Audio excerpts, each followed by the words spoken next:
आजम खान का एनकाउंटर हुआ तो देश में क्या होगा कल्पना नहीं कर सकते। ऐसा बयान दिया है सपा महासचिव रामगोपाल यादव ने।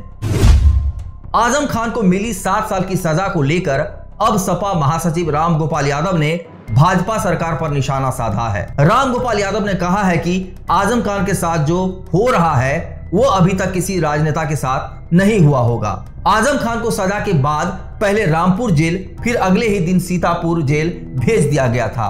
इस दौरान आजम ने अपने एनकाउंटर की आशंका जताई थी। इस पर रामगोपाल यादव ने कहा है कि आजम खान का एनकाउंटर हुआ तो देश में क्या होगा इसकी कल्पना नहीं कर सकते। रामगोपाल यादव सोमवार को इटावा में पत्रकारों से बात कर रहे थे।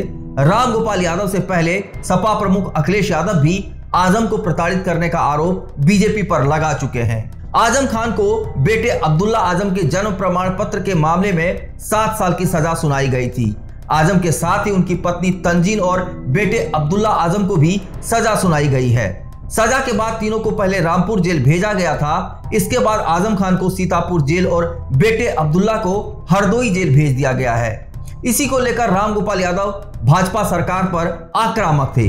एक सवाल के जवाब में उन्होंने कहा कि आज तक किसी राजनेता के साथ इस तरह का व्यवहार नहीं किया गया जैसा आजम खान के साथ हो रहा है। एनकाउंटर के सवाल पर रामगोपाल ने कहा कि अगर ऐसा होता है तो इसके बाद देश में क्या होगा इसकी कल्पना भी नहीं कर सकते। उन्होंने कहा कि उत्तर प्रदेश में महिलाओं का जीना दूभर हो गया है, कानून व्यवस्था चौपट हो गई है। उत्तर प्रदेश के मुख्यमंत्री को कुछ अधिकारी गलत सूचनाएं देते हैं, उनको असलियत तक जानने की जरूरत महसूस नहीं होती।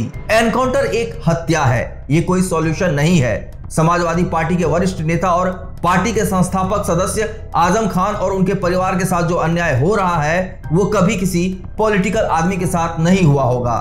रामगोपाल यादव ने अपनी आशंका जताई है कि इस साल के आखिरी में होने जा रहे 5 राज्यों के विधानसभा चुनाव के नतीजों के बाद 2024 के संसदीय चुनाव टाले जा सकते हैं, क्योंकि विधानसभा चुनाव में भारतीय जनता पार्टी बुरी तरह से हारने जा रही है। किसी भविष्यवक्ता की तरह समाजवादी पार्टी के राष्ट्रीय महाप्रमुख महासचिव ने केके डिग्री कॉलेज में सरदार पटेल विचार मंच की ओर से आयोजित लौह पुरुष सरदार वल्लभ भाई पटेल की जयंती से पूर्व आयोजित समारोह को संबोधित किया। उन्होंने कहा कि मोदी सरकार की जन विरोधी नीतियों के कारण सारे देश में डर का माहौल है। देशवासी डर के मारे मोदी के शासन को अच्छा बताने में जुट गए हैं। हालात इतने खराब बने हुए हैं कि न्यायपालिका भी डरी हुई है। जब भी संसदीय चुनाव होगा मोदी सरकार सत्ता से बाहर आएगी।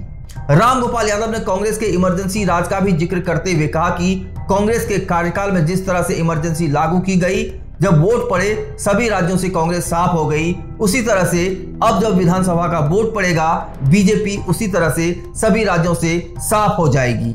इस चैनल को देखने के लिए आप इसे लाइक, शेयर और सब्सक्राइब करें।